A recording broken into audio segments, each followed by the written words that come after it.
Narito tayo ngayon upang matunghayan ang talaga namang nag-iinit, nagbabaga at napaka-trending na latest issue ni Ate Erica. Ang issue nga na ito ay issue sa pagitan ni Ate Erica pati na rin ang away laban sa kanyang pamilya.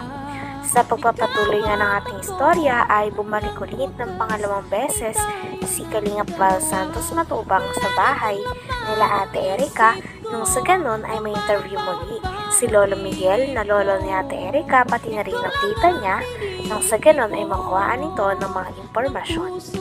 Sa kanilang pinag-uusapan ay meron talagang naninira sa reputasyon nila Lolo Miguel at ng pamilya nila Ate Erica dahil nagkagalitan silang dalawa. Kilala niyo ba ito? Kung kamag-anak niyo ba ito? Hindi pa po namin yan nakikita. Tay, kamag-anak mo tayo? Hindi ko pa nga nakita. So, Personal. Ngayon ko lang yung nakita. Bakit, nakialam sa buhay ninyo? Hindi ko po alam. Lagi po Ewan ko kausapin na, niya eh. Si Ano? Sheila May. Tapos sinisira-siraan kayo. Hindi ko po nakikita. Ngayon lang yan. Ngayon ko lang yung nakita sa telepon. Yung pong sabing ano niya, yung syuta po niya. Sino shoota? Ano, Shoot. ang pangalan. Jowa nito? Jowa po. Ah, may jowa ito, tumboy? Ano pangalan? Si ano, Mimi. Basta yung po nagpunta dito po ng mga ilang. May girlfriend. Opo. Yun po ang nagpunta dito. Yun po ang nagano. Pero mabait naman po yun. Mabait naman yun. Pumunta rito. Punta dito. Anong ginawa rito? Yun po, nagpunta po dito nung nandito pa po nung sila Erica na nakatira. Yung mga- Mayroon ka palang jowang tomboy? Wala mo bang pakialam dyan kung may jowa ka o wala? Pero mabait po yun. Inilahad pa nga ng tita ni Ate Erica na napakarami daw ang bagay ang binili ni Sir Jun A. Unang negosyanteng mayaman para kay Ate Erica at sa kanyang mga pamilya. Binilan nga siya nito ng lote, ng bahay pati na rin ng NMAX at tricycle. Ayon naman kay Lolo Miguel ay sinabi daw ni Sir Jun A na ang tricycle na yon ay pang pamilya. Ngunit ang nangyari ay kinuha daw ito ng ate ni Erica na si Sheila May kasama ang kanyang asawa. At hindi nga din ito nagagamit ng buong pamilya ni Ate Erica dahil ang mga pinamigay at tinulong ni Sir Jun A para kay Ate Erica ay talagang tinatago ng ate niya na si Sheila May.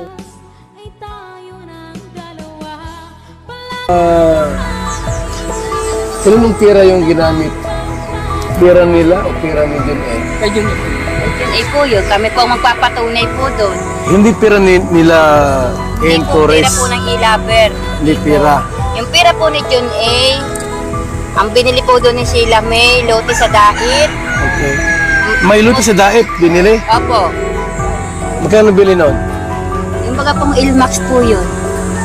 100. Ito. Max. Bumili pa ng motor. Tricycle. Oh, ang dami, tricycle pa. Motor, tricycle pa. Pero ang pagkakasabi ko, ang dinig ko, yung may tricycle ngayon ay pampamilya.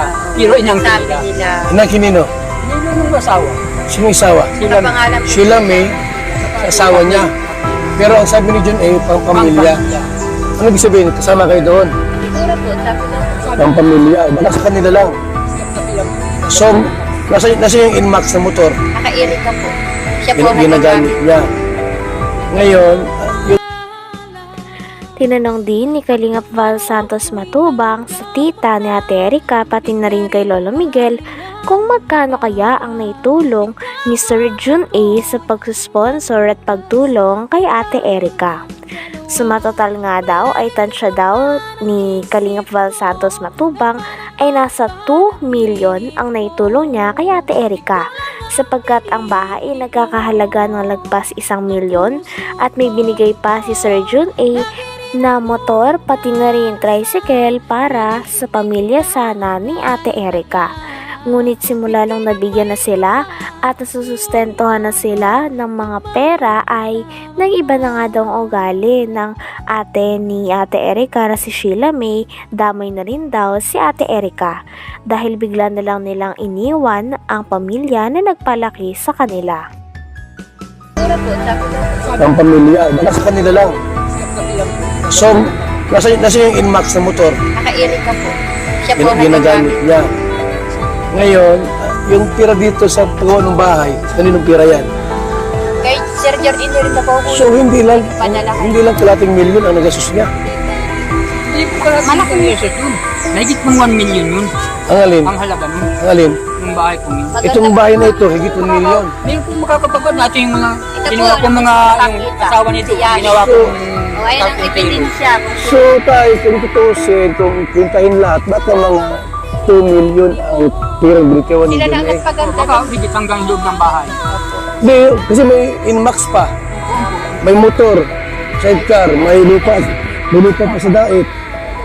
Grabe, mayaman si John A pala, no? Kaya nga po sabi ko po, tumigil kayo kung ayaw ninyong malaman ang katotohanan ng mga tao na binabaliktad ninyo sa amin na wala naman kami.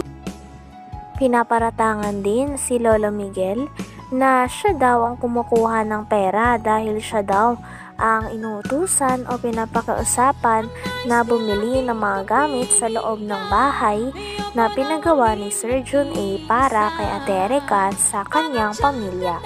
Ngunit kiit naman ni Lolo Miguel ay wala naman daw napupunta sa kanya sapagkat pinapabili lang daw siya, at kapag pinabili daw siya ng gamit ay binibili niya naman daw talaga ng walang labis at walang kulang. Talagang ang source ng pera ay nanggagaling kay Sheila May na ate ni Ate Erika, dahil sa kanya daw nagpapadala at siya ang kumakausap kay Sir John A. Sabi pa nga ni Kalingap Val Santos Matubang ay may tuturing talaga na parang buhay prinsesa si Sheila May dahil may mga taga-utos ito. Kaya ito, ayoko naman po na parang daldal ko, tapos yung pala, tama si N. Tunyacao Torres, yan o.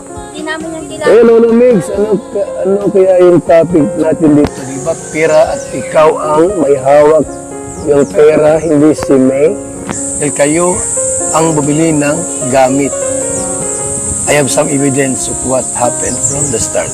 Yung pirang yun, ibinibigay lang sa akin para bumili ako ng mga mga gagamitan sa bahay. Pero nasa kanya ang pira, siya ang na-withdraw. Siya ang uli-uli mag-asawa sa dait. Dito na sila natutulog. So, doon sila natulog. Pag makain sila at hindi gusto ng ulam dito, doon sila nakain sa dait. Sino? Yung sila? Asawa. Sila May. Silang yung tatlo. Buhay ray na. Uy, ray na nga. Nangyayari. Ano? Talaga. Kahit uuwihan dito, ni isang mansanas, hindi man lang bigyan yung apo. Grabe naman. Ayun.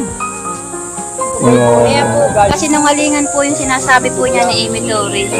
Alam ko po na Talagang parang tinatakot pa nga ang lolo pati na rin ang tita ni Erika ng mga taong galit sa kanila na kampi kila Ate Erika.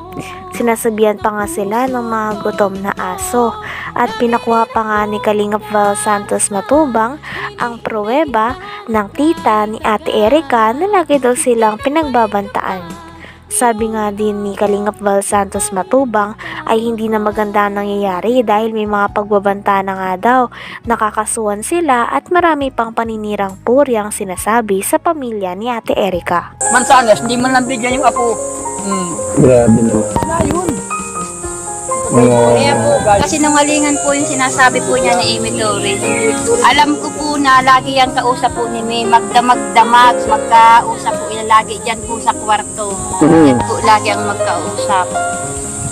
Saka si Sheila May. Umpisa pa po nung hindi pa po lumilitaw si Sir John A, magkausap na po yan. Hanggang dumating si Sir John A, sila na po lagi ang magkausap hanggang ngayon.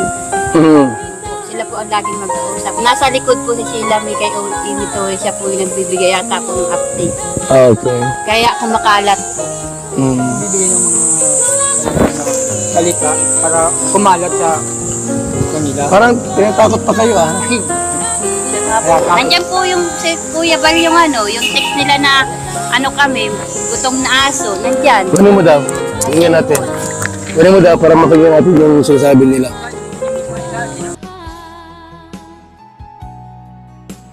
Hanggang dito na lamang muna ang ating napakainit, nagtitrending at talaga namang mas nakakaintriga na issue ni Ate Erika.